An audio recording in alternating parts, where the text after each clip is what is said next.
Tips on mindfulness. Many people want to incorporate mindfulness more into their everyday lives, but they mistakenly believe that the process is complicated or time-consuming, and so they get discouraged from starting. The truth is, adding simple mindfulness practices into your daily life is easier than you think. Number 1. Set aside regular time to practice. Regular short periods of mindfulness can work better than occasional long ones. If you struggle to find the time, try choosing 1 or 2 things you already do daily and do them mindfully. For example, you could practice mindfulness while doing the washing up or taking a shower. Number 2. Make yourself comfortable. It can help to do mindfulness in a space where you feel safe, comfortable, and won't be easily distracted. Some people also find that it helps to be outdoors or surrounded by nature. Number 3. Take it slowly. Try to build up your practice bit by bit. You don't need to set ambitious goals or put pressure on yourself. Remember, you're learning a new skill that will take time to develop. Number 4. Don't worry about whether you're doing it right. Try not to worry about doing the exercises correctly. Focus on using them in the ways that are most helpful for you. Many people that find it takes a while to feel comfortable doing mindfulness exercises. Number 5. Throughout the day, check in with yourself. Pause, take a breath, and revisit your intention. Simply observe as you become more conscious of your intentions for each day, how the quality of your communications, relationships, and mood shifts. And 6. Focus on your breathing. When you have negative thoughts, try to sit down, take a deep breath, and close your eyes. Focus on your breath as it moves in and out of your body. Sitting and breathing for even just a minute can help.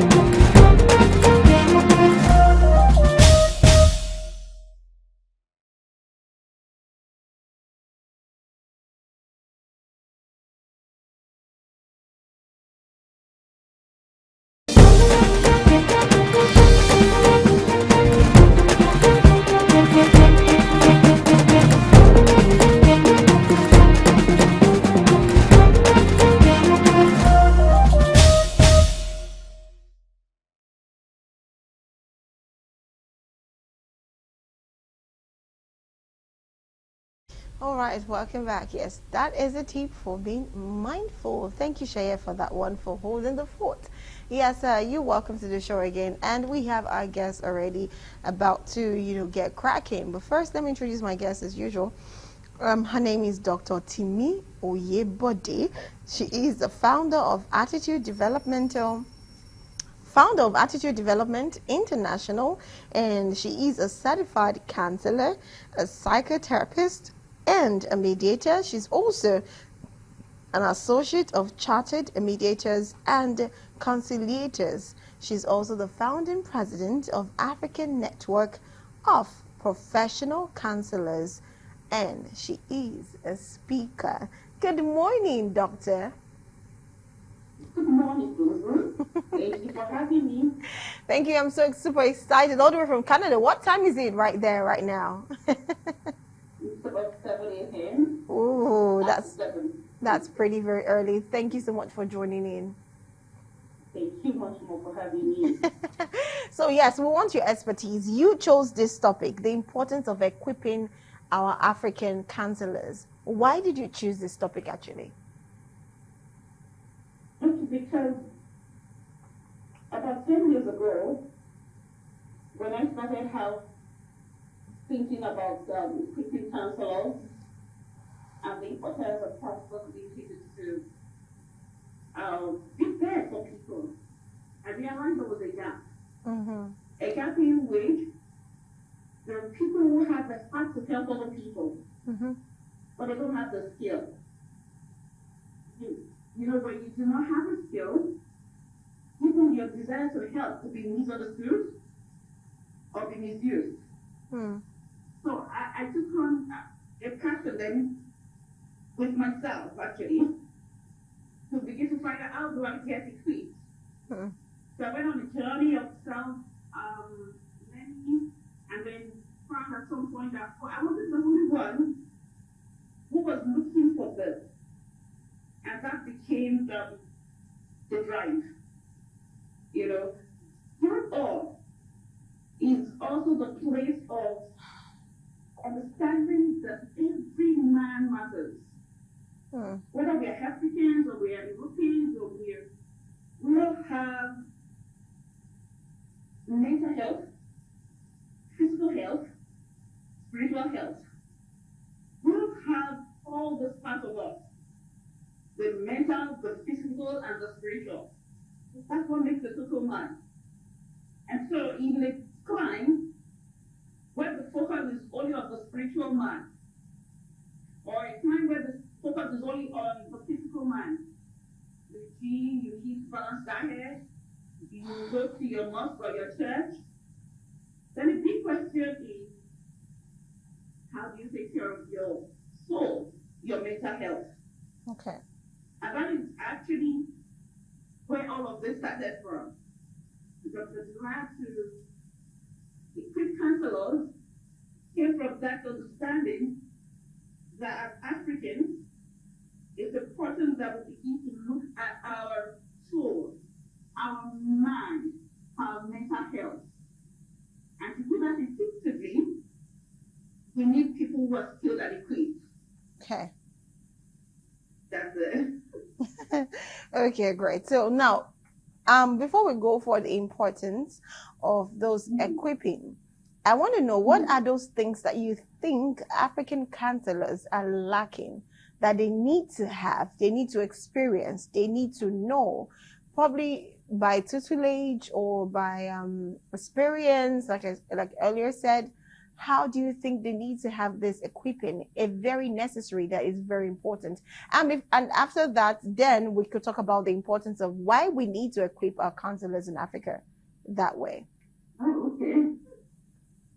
I would say that one key thing that is missing from this when you try to preach is the practical side of therapy.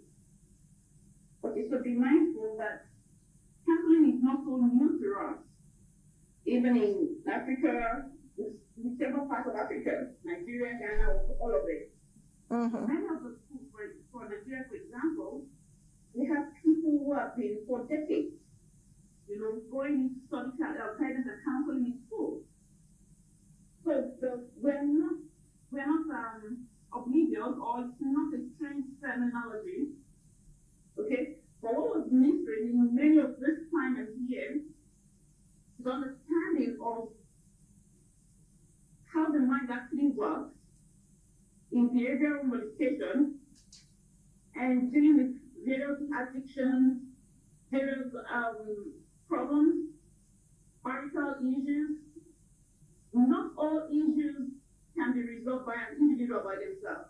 Just the same way we have it with physical health. Some physical illnesses, maybe as basic as headache. You just need to take some PCN, a paracetamol, or you just need to sleep, or you just need to take some water and then you're fine. But there are some other physical health challenges that you just need to visit the hospital for. Maybe you start struggling with ulcer, or there is typhoid. You need to take medication. The same thing when it comes to mental health. Okay, so it's go beyond school counseling.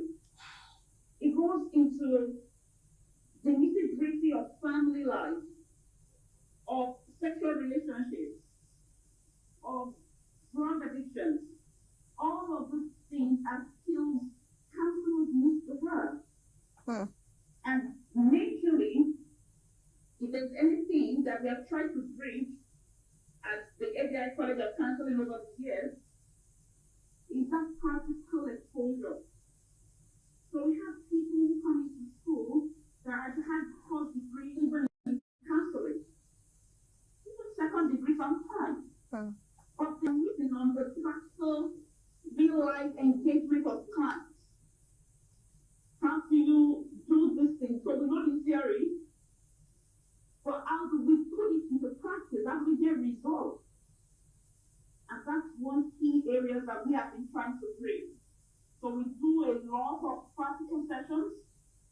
In fact, before a student will graduate from our first level, that's the diploma level, you must have passed through 100 hours of counseling sessions. So as this goes on up to even the advanced diploma, it's about 150 hours, 200 hours. You know, the major missing gap is the practice, because that's what gives confidence. That's what makes counselors know, oh yeah, what I was taught to do, I can actually do it. And another side of it also is the business side. Those who are not going to be working for NGOs or schools or counseling clinics that want to go into private practice. Because the more, just like we have churches, we have mosques, we have hospitals, we also need counseling clinics. So there are many who need to go into private practice to make these services available. And those are bridges that need to be bended so that our people, that African counselors, can have the confidence that they need to go ahead and open this kind of clinics. Okay. All right. I like what you just said. It's very important. Now I'm seeing the importance of these things you've mentioned, which is very key.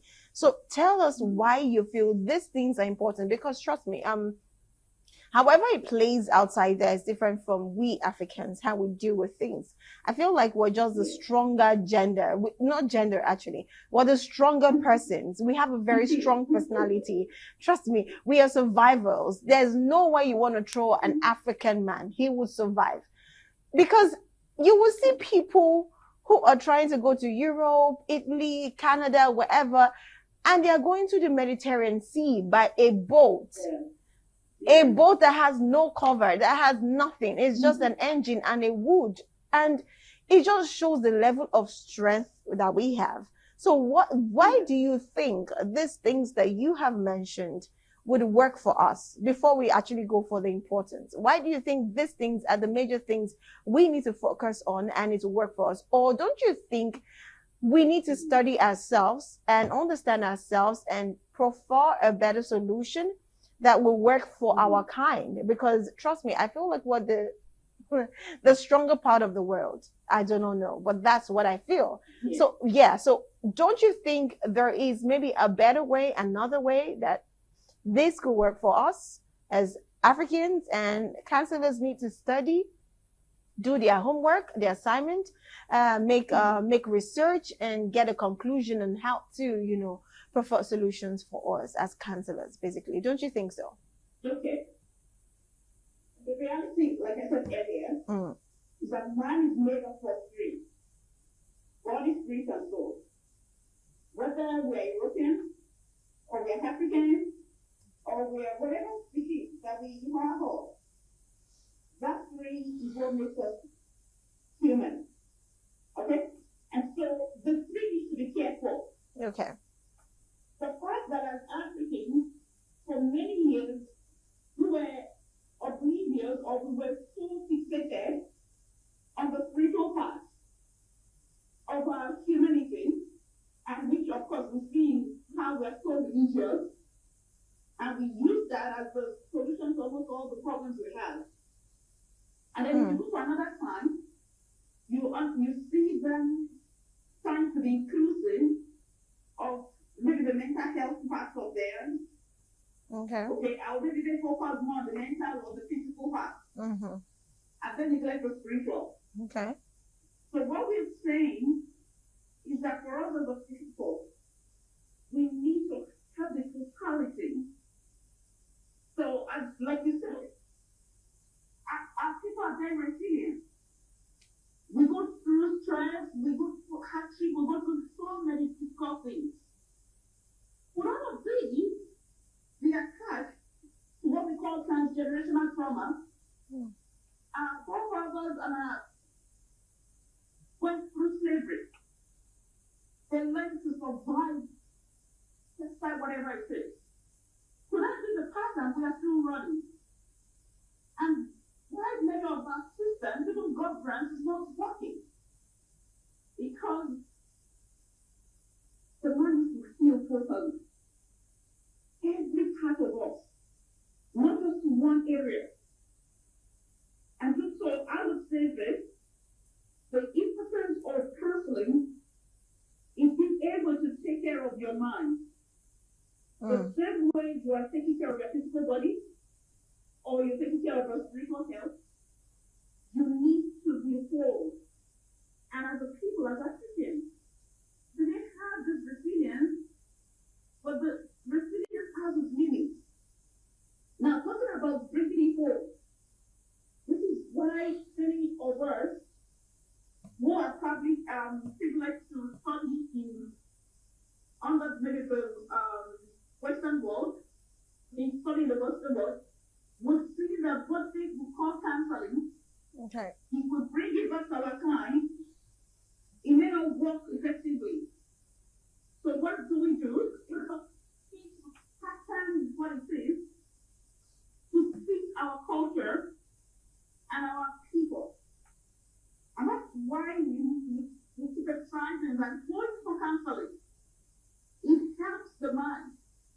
And going to a counselor, we train using African methods and African skills. We're conscious of African culture. And even in the Western world, you'll be amazed how many Africans are looking for African counselors. You know, they're going for counseling with a Western person, and they're like, no, this person doesn't understand me. And I need to speak to somebody who is from my side. And it's dynamic because there's something about having someone that looks like you, who has experienced similar things with you, who understands your journey. That person, maybe, will be able to help better. So that's actually how it works out. So this is why we keep saying it's important people are aware that all three parts of them need to be whole. If you go for physical checkup once a year, why can't you go in for mental evaluation once a year?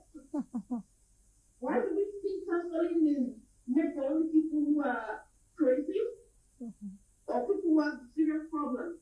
No, not at all. Okay, so I'm gonna ask. I want to ask this, doctor. You said something very valid. Once a year, you go for a mental check, go for a counseling, talk to someone, pour out yourself. You understand? But like I said, Nigerians, not just Nigerians, Africans, we are survivors. We survive every day of our life. Most of us do not even try to live. When I mean live, I mean live our life, live the way we want. All we try to do as Africans most time is just try to exist. So your name is just there. You have a name, you have a birth certificate, you have NIN, you have a passport. So you're just trying to exist. You're not even looking if you're living the kind of life you want. Now, that brings me to the question of a lot of people, right now, you hear a lot of people saying, see, when you see a man driving and he starts shouting at you because you drove past him, maybe by speed, don't shout at him because he's going through a lot. It might not be from his home. It might be from his work. It might be he's frustrated about one thing or the other. So trust me. Yeah. Anything you will see a well-dressed man in a public bus, well-dressed, suited up, arguing, insulting a driver and a conductor. And sometimes you ask yourself, like, with the way you are dressed, how would you be talking to these kind of people? Because you know the job they are doing already, they deal with a lot of people and it's frustration. Now you are working, you're suited up, people will not understand why you're having such altercations with them. So it is more like everybody has something frustrating, especially in Lagos. There's something frustrating one person, and there's always a pattern of aggression. Now, my question, you said something good, once a year. How many counselors do we have? Average, okay, great. How many counselors do we have? How many of them are well schooled, well equipped, well knowledgeable to be able to condone this? Because trust me, I feel it's a whole lot for counselors to be able to take all of that. Sometimes I don't know, I pity the counselors, because when you take all of people's problem, if you're not careful, you go home and you pour it out, or you go to your place of work or something. I just feel like there's a place you just pour everything out. So my question is, even if we have to take time to talk to somebody and vent whatever we have inside of us, how should counselors be able to pour out these things that they get from their clients so it does not affect their personal lives? Now, because I am worried about the counselors actually. Okay. So it's actually two ways. Okay. Okay. The counselors themselves and the individuals that need counseling. Mm-hmm. Right? Yeah. So first of all, for the counselors, part of what is important is you don't just think you're a counselor because you can talk or because you have passion to listen to people. It's much more than that. That is where training comes in. And part of the training that is usually given, is it correct? What we call self-care for counselors. So part of the training will teach you how to upload, what you need to do yourself. Even counselors, any professional counselor knows that they need to go in for therapy also, at least once in 3 months, once in 6 months. Okay, because you're taking in a lot of emotional baggage, and it's important to be able to let that out in a positive and healthy way. And also, I teach many of our counselors, also the fact of learning to put on multiple cards, and then when to remove which. Okay, and as important as knowing you're going home, just for example, maybe a counselor has been at work all through today. Okay. And she or he has clients that we're talking about spousal adultery. Okay. The first one, the second, the third, the fourth one. 6 clients, even in some cases, depends on how many clients we're able to see in a day.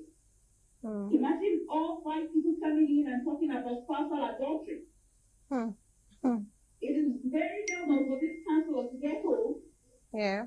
And be looking at his or her husband or wife with one kind eye. Like, these kinds of things I have today. I'm like, how can I even trust this man? The first counselor, there was a time, if you remember, in Nigeria there was a time there was this news about fathers molesting their daughters. Yeah. And I knew several counselors who had clients who were victims, and many of them will talk about how they would get home and be looking at their husbands with one hand to be sure can it be possible. So for us to deal with all this kind of emotions, it is important that the counselor has what we call supervision. It is the supervision, counseling supervision is a much more mature, engaging therapist who a therapist or a counselor will commit their work to periodically. Who will go through with your work with you, who helps you to know when you are having an emotional entanglement with a client, who helps you to get clarity on handling some cases, who keeps you going. So these are key things that the counselor needs. And like I said earlier, it's also important for the counselor to even distress. Drop it off also. So almost all of us have it like a circle like that. That's for the counselor. Now for the client, it's important that counselor they are working with is qualified. And this, because I've had a lot of cases of, oh, my counselor said this, or my counselor was even traumatized by my story. Things like that, the client can be on the lookout also, because if you're not careful, if you work with a quack or someone who is not qualified to practice, the client might be taking one body, even off the session. Okay? So it's important that the client clarifies the qualification of the counselor. Counselors knows this, it's not a new thing. For a professional counselor I need. But the client has the right to ask you for your qualifications, your level of experience, and how far you've been in this workspace.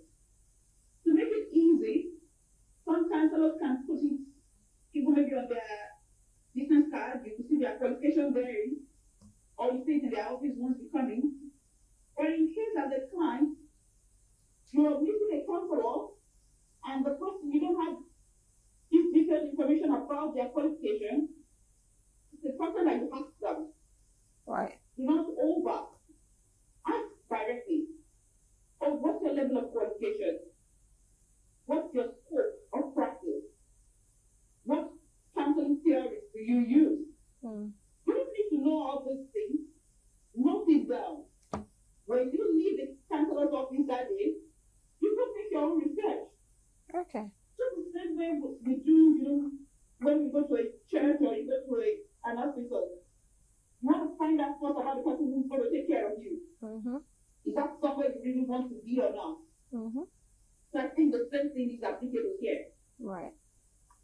Okay, all right. Thank you very much for that one. Very quickly, we have just about 2 minutes, so you might have to just respond to this question in about 1 minute.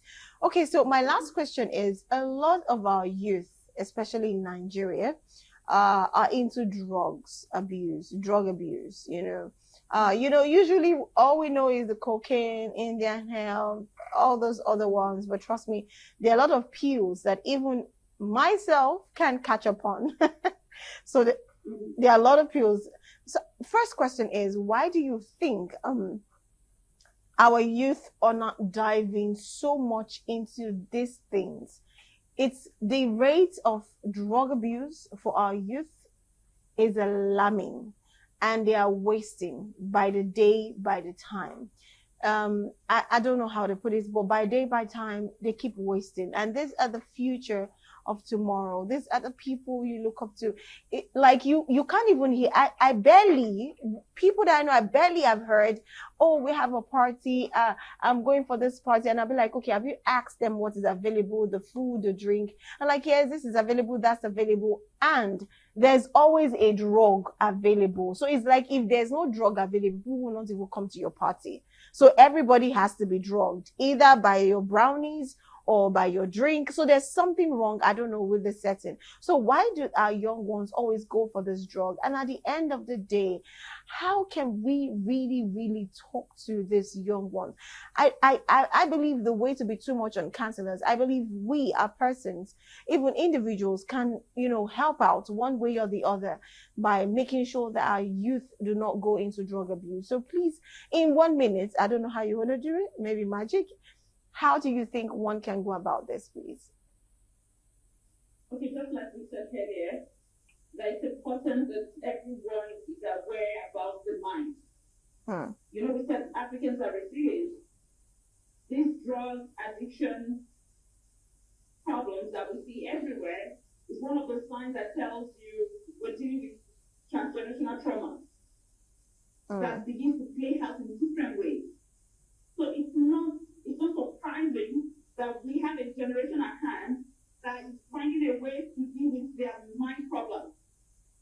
Some generations back, what was much common was suicide. Even though the cultural stance was to be quiet about it. Many parents find their youth dead in their bed, and then they tell the world a different story. Because no one wants to talk about suicide. And now we have another generation who is using drugs. So this is a normal response to a pain. These are normal responses I need. So basically, if we really want to address this, then it's a person that will begin to address emotional wellness.